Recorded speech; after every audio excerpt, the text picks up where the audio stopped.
हमारा व्यक्तित्व कैसा होना चाहिए। एक व्यक्तित्व होता है आकर्षक, एक व्यक्तित्व होता है कम आकर्षक होता है। कभी कभी जिसको हम कहते हैं कि बोरिंग टाइप का है वो भी होता है। कोई व्यक्तित्व प्रभावशाली होता है, कोई कम प्रभावशाली होता है। तो व्यक्तित्व ज्यादा काम करता है व्यक्ति से। जिसका व्यक्तित्व प्रभावशाली होता है उसकी बात को हर कोई सुनता है, हर कोई मान लेता है। और हम जिस कार्य को करते हैं उसमें तो प्रभावशाली व्यक्तित्व का बहुत ज्यादा इम्पोर्टेंट महत्व है, इम्पोर्टेंट रोल है। इसलिए आज हम ऐसी आदतों के बारे में थोड़ा सा अभ्यास करेंगे जिनसे व्यक्तित्व प्रभावशाली बने। आकर्षक व्यक्तित्व के लिए कौन कौन सी आदतें हैं। तो आदतें जानना तो ठीक है, जान भी लेंगे हम, लेकिन अभ्यास के द्वारा इनको आदत में लाना है। सबसे पहले है सदा मुस्कुराने की आदत। किसी से भी बात कर रहे हैं, किसी से मिल रहे हैं तो एक अच्छी सी मुस्कुराहट के साथ, किसी ने कुछ ऐसी कोई बात कह दी और आप मुस्कुरा कर उसको जवाब दे रहे हैं तो बहुत ज्यादा परिणाम आपके बढ़ जाते हैं, बहुत ज्यादा आकर्षक आप हो जाते हैं, बहुत ज्यादा प्रभावशाली आप हो जाते हैं। और मुस्कुराना एक बहुत ही बेहतरीन आदत है। और मुस्कुरा वो ही सकता है जो अंदर से प्रसन्न हो। अगर अंदर तनाव है तो बाहर मुस्कुराना बहुत मुश्किल है। इसलिए इस आदत को हम अपने जीवन में लाएं। इसके लिए जो अन्य आदतें हैं, जो अन्य अभ्यास है वो करते रहें।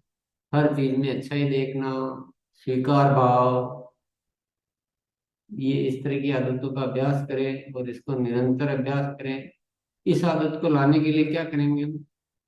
सदा मुस्कुराने की आदत के लिए कभी जब भी अकेले हो आप तो इसको अभ्यास करते रहें। अकेले में मुस्कुराकर उस आदत को बनाते रहें। आईने के सामने खड़े होकर मुस्कुराएं, अकेले में मुस्कुराएं, आंखें बंद करके मुस्कुराएं। तो लगातार ऐसा करेंगे तो आपकी आदत में आ जाएगा, क्योंकि आदत में आना बहुत जरूरी है। प्लानिंग करके नहीं मुस्कुराया जा सकता, प्लानिंग करके तो बहुत दिक्कत हो जाएगी। किस किस की प्लानिंग करेंगे। नेक्स्ट है तारीफ करने की आदत। जब भी तारीफ करने का मौका मिले तो चूकना नहीं। और तारीफ भी क्या करनी है, शानदार करनी, बढ़िया तारीफ, जिससे सामने वाले को अच्छा लगे। तारीफ किसी पर्सन की हो सकती है, किसी बात की हो सकती है, हमारे उत्पादों की भी हो सकती है, हमारे अभियान की तारीफ हो सकती है, हमारे साथियों ने जो कार्य किए हैं उनकी हो सकती है। तो ऐसे तारीफ, हर चीज की तारीफ होती है। पर जितनी आप अच्छी तारीफ करते हैं उतना ही सामने वालों के दिल में आप प्रवेश करते जाते हैं। तो दोनों ही आदतें को नंबर अगर हम देने की बात करें तो दोनों ही आदतें बहुत पावरफुल नंबर वाली आदतें हैं। तो इनको तो अपने को प्रैक्टिस में लाना ही लाना है। फिर है हमेशा खुश मिजाज रहने की आदत। खुश मिजाज मतलब बात बात पे नाराज हो जाना, गुस्सा हो जाना, ऐसा नहीं करना। हमेशा खुश मिजाज, जिससे भी मिलते हैं तो खुशी से मिले, प्रसन्नता से। ऐसा हिसाब नहीं लगाएं कि ये काम का है कि काम का नहीं है, कि नहीं। हमेशा एक वैसी आदत रखनी है। फिर है मेल जोल बढ़ाने की आदत। ये दोनों आदतें भी एक दूसरे की सहायक आदत है। कि जब भी कोई भी मिले तो हम, नए साथी मिले कोई भी, तो मेल जोल बढ़ाने की आदत होनी चाहिए, उनसे परिचय करना उनसे। और जब भी हमने किसी को किसी भी कारण से हमारा परिचय हुआ है, उस परिचय को मेल जोल में बढ़ाना। कि सामाजिक प्राणी है तो समाज के साथ रहेंगे, जिएंगे। हमारा परिचय बहुत सारे साथियों से होना चाहिए। हमको एक अच्छे खुश मिजाज इंसान के रूप में जाना जाना चाहिए। ये सब आदतों को हम अभ्यास में लाएंगे। सभी के साथ मधुर संबंध रखने की आदत।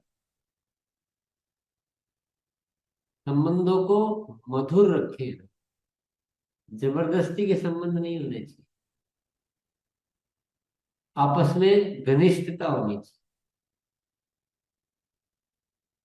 और संबंधों को सर्वाधिक महत्व देने की आदत। इस बात का मतलब ये है कि जीवन में अगर कभी कोई हमें कॉम्प्रोमाइज करना पड़ जाए, हमें कोई छोटा मोटा हमें झुकना पड़ जाए, हमें कोई आर्थिक हानि भी उठानी पड़ जाए, हमें कोई समझौता करना पड़ जाए, लेकिन वो सब कर लेना, संबंधों को नहीं खोना। संबंधों की पूंजी जो है वो सबसे मूल्यवान पूंजी है। तो ऐसे बात बात पर संबंध नहीं खराब करना। बहुत बार हम क्या, छोटी सी बात होती है, नहीं इससे तो संबंध ही नहीं रखने। अब उस समय हम क्या होता है, थोड़ा भावावेश में आ जाते हैं, क्रोध में आ जाते हैं और ऐसे निर्णय ले लेते हैं कि इससे तो अब आगे से भविष्य से बात ही नहीं करनी। अब एक बार ऐसा दोनों पक्ष जब ऐसा निर्णय ले लेते हैं, बात करना बंद कर देते हैं, तो वो संबंध हमेशा के लिए अटक जाते हैं, समाप्त हो जाते हैं। जबकि ऐसा कोई विशेष कारण नहीं होता, वो सब निर्णय क्रोध में लिए हुए निर्णय होते हैं। तो इस तरह के कभी भी निर्णय नहीं लेने हैं, और ले भी लिया हो तो माफी मांगकर वापस उसको जीवित करना है संबंध। तो ये दोनों आदतें भी हमें अभ्यास में लानी है। ये बात आएगी किसी से संबंध विच्छेद नहीं करने की आदत। तो कुछ भी हो जाए, संबंध विच्छेद नहीं करना है। कोई ऐसी परिस्थिति आ गई कि हमारे और उनकी नहीं बनती ऐसा, उनका कुछ अलग तरीका है काम करने का, उनका कुछ रुचियां अलग है, वो उतने अच्छे नहीं है, तो ठीक है, संबंधों को सामान्य कर दो, सावधानी पूर्वक उनके साथ जीना शुरू कर दो, पर संबंध विच्छेद नहीं करने। फिर भी संबंध नॉर्मल संबंध बना के रखने। माफी मांगने व माफ करने की आदत। इंसान है, गलती भी हो जाती है। अब हम देखें कि मेरी क्या गलती है, मैं तो बड़ा हूं, मैं क्यों माफी मांगू। ऐसा नहीं सोच। छोटा बड़ा कुछ भी हो, अगर कहीं भी लग रहा है और गलती नहीं भी है, लेकिन सामने वाले को लग रहा है कि आपकी गलती है, तो भी माफी मांगो। माफी मांगने में कोई पैसा नहीं लगता। न हम छोटे हो रहे हैं, न कोई किसी तरह का नुकसान हो रहा है। कुछ भी नुकसान नहीं होता। कोई बड़ा है तो वो छोटा नहीं हो जाता माफी मांगने से, बल्कि छोटा बड़ा जरूर हो सकता है। और इसी तरह से माफ करने की आदत। किसी के प्रति गिले शिकवे उनको इकट्ठे करके रखना, अपने इतना बोझ क्यों पालना। जो जैसा है वो उसका, वो जाने। लेकिन अपनी तरफ से सबके लिए मन में कोई गिला शिकवा, कोई ऐसी शिकायत, ऐसा उसके बदला लेंगे, ऐसा करेंगे, उसका तो ये कर दूंगा, ऐसा कुछ भी रख के अपने आप को बोझिल नहीं करना है, अपनी हेडक नहीं बढ़ानी है, अपने को परेशान नहीं करना इस तरह की बातें करके। विनम्रता व मधुरता से बात करने की आदत। तो ये सब आदतों के साथ विनम्रता और मधुरता को बना के भी रखना है। हंसी मजाक करना, मेल जोल बढ़ाना, वो सब अपनी जगह ठीक है। फिर भी विनम्रता बना के रखनी। ऐसा नहीं कि बात बात में हमें क्रोध आ जाए, या हमारी बात जो है ना उतनी कर्कश हो, जिसमें शब्द ऐसे हो जो मधुर नहीं हो। ये चीजों का हमें बिल्कुल ख्याल रखना चाहिए, और कटु वचन नहीं बोलने का। ये भी इससे मिलती जुलती बात है कि कभी कड़वे वचन नहीं बोलने। कभी कभी क्या है, ध्यान नहीं रहता है और वो शब्द जो है वो जुबान पे आ जाते हैं, बोलना तो नहीं चाहते पर आ जाते हैं, और फिर उसके बड़े दुष्परिणाम होते हैं। तो ऐसे शब्दों के प्रति जागृत हो जाना है और हमेशा अपनी आदत से निकाल देना है कि वो शब्द कभी भी किसी को भी बोलने ही नहीं है, अपने जुबान में आते ही नहीं है। तुरंत प्रतिक्रिया नहीं देनी क्या है। कभी कोई सामने वाला ऐसी कोई बात कह देता है जो हमें पसंद नहीं हो, हमें अच्छी नहीं लग रही हो, हमें आवेश आने जैसी स्थिति बन रही हो, तो ऐसी स्थितियों में क्या थोड़ा शांत हो जाना है। तुरंत हाथों हाथ प्रतिक्रिया देने की जरूरत नहीं है। तो जब शांत होंगे तो अपने आप आपको नॉर्मल हो जाएगी थोड़ी देर में। और कभी किसी को क्रोध दिलाने वाली बात नहीं बोलने की आदत।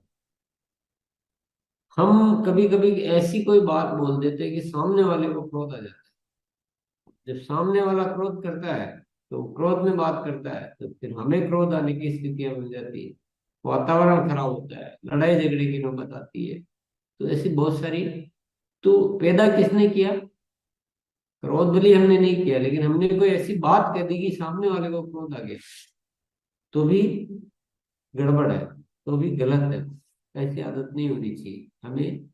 इन पुरानी सारी आदतों का ध्यान में रखते हुए हमेशा नॉर्मल वे में बात करनी। कुछ किसी ने कह भी दिया हो, गलत भी कर दिया हो, तो सामान्य तरीके से बोलना है आपको। ऐसे की बजाय ऐसा करते तो बहुत बढ़िया रहता है। उसको ऐसे नहीं, ऐसा कैसे कर दिया है, आप में कोई तमीज नहीं है, आपको ये नहीं आता, या समय समय पर ऐसी बहुत सारी बातें होती है। बात हम सामान्य कर रहे होते हैं लेकिन उसमें कुछ ऐसा टोन होता है कि सामने वाले को क्रोध आ जाता है। ये सब चीजों का ध्यान रखना है। सोच समझ कर बोलने की आदत। तुरंत प्रतिक्रिया नहीं देना, और जब भी बोले तो सोच समझ कर बोलना, ताकि हमसे ऐसी कोई बात न निकल जाए जिसपे हमें पश्चाताप करना हो। अब मेरे से ये क्या हो गया, मुझे ऐसा नहीं कहना चाहिए था। तो फिर उसका कोई इलाज नहीं होता। मुंह से निकली हुई बोली और बंदूक से निकली हुई गोली वापस नहीं आती। इसलिए हमेशा सोच समझ कर बोलने की आदत होनी चाहिए। और नेक्स्ट है सार गर्भित बात बोलने की आदत। कभी कभी हम अनावश्यक बोले जाते बहुत लंबा कर देते, तो सामने वाला पक जाता है। वो बोल नहीं पाता कभी, लेकिन परेशान हो जाता है उससे। तो ऐसा नहीं करना है। जो बात करनी है, सार गर्भित बात करनी है, जिसके कम पंक्तियों में सारा सार जो है समझ में आ जाए। सामने वाले की बात को ध्यान से सुनने की आदत। हम बोले जा रहे हैं और सामने वाला भी कुछ बोलना चाह रहा है या बोला है उसने, उसको तो सुन ही नहीं रहे और अपने ही राग लाते जा रहे हैं, अपनी धुन में मस्त है। तो ये इससे आपकी बातचीत का माहौल सारा खराब हो जाएगा और सामने वाले के लिए आप बोरिंग हो जाएंगे। वो आपको बिल्कुल तवज्जो नहीं देगा। इसलिए सामने वालों की बात को ध्यान से सुनना है और उसके अनुसार बातचीत को मोड़ देना है, उसके अनुसार बातचीत को रोक देना है। और वेशभूषा व्यवस्थित रखने की आदत। व्यक्तित्व में वेशभूषा का भी एक रोल होता है, महत्व होता है। तो जिस मौके पर जैसी वेशभूषा होनी चाहिए उस वेशभूषा को धारण करें। आदर्श सूचक शब्दों में बात करने की आदत।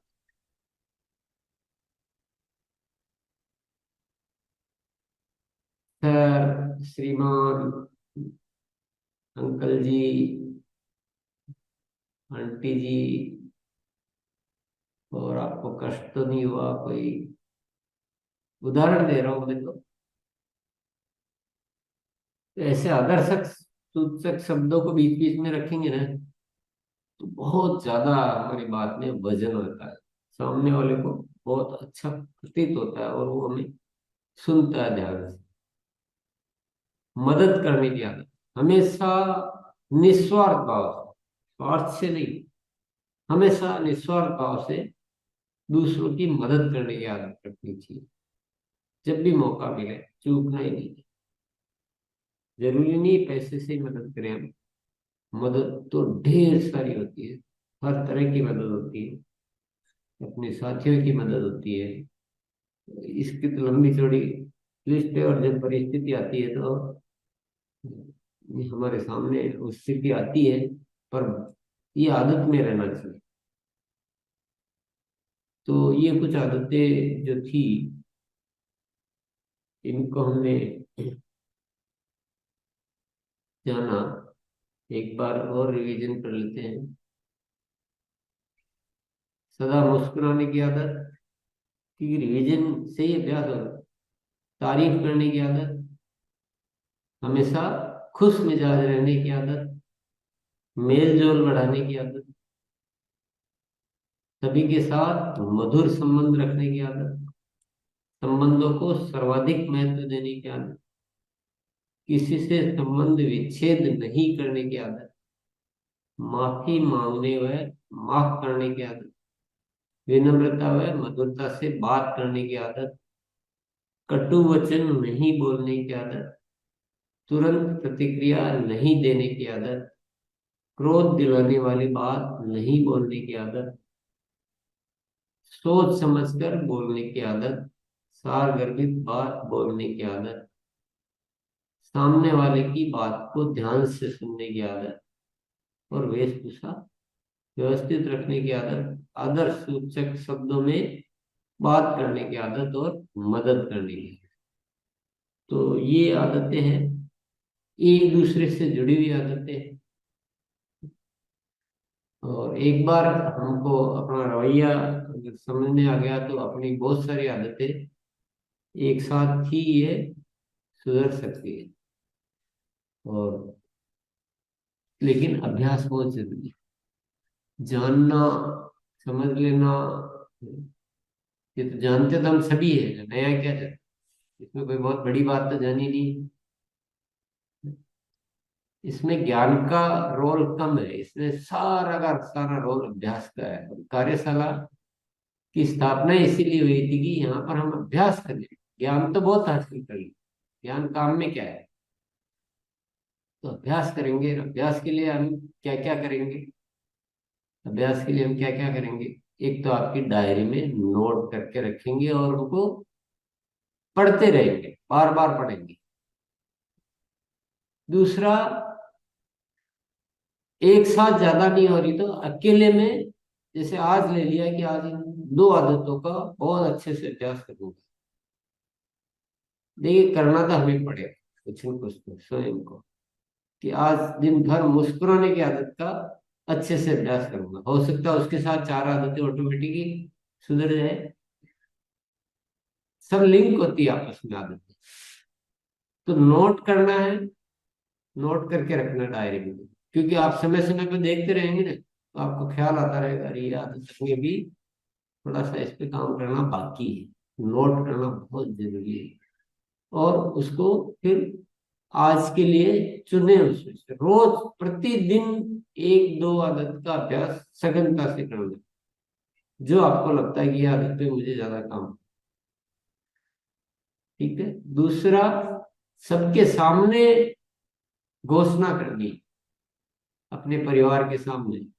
अभी मुस्कुराने की आदत क्या बहुत जल्दी ला सकते हो आप, कि अपने परिवार को बोल दो कि मैं जब भी नहीं मुस्कुराऊं तो मेरे ऊपर ये पेनल्टी है। तो देखिए, मजाक का मजाक हो गया, और भाई आदत भी चेंज करने में बहुत सारा काम हो गया। ये थोड़ी सी प्रयास करना पड़ता है, पर ये आदत आ जाती है, ऐसा नहीं नहीं आती। थोड़ी कठिन है, क्योंकि हम तो जिंदगी पर कभी मुस्कुराए नहीं है ना, ऐसे गुमसुम गुमसुम है, चेहरा बना के बैठे रहते हैं। कोई बात ऐसी आती है बहुत अच्छी, तब जाके हम मुस्कुराते हैं। तो आदत नहीं है ना, आदत बहुत उल्टी पड़ी हुई है। तो मेहनत तो करनी पड़ेगी, पर आप ठान लोगे और अपने हिसाब से अभ्यास करोगे तो हो जाएगा, हो जाता है। ठानना बहुत जरूरी है।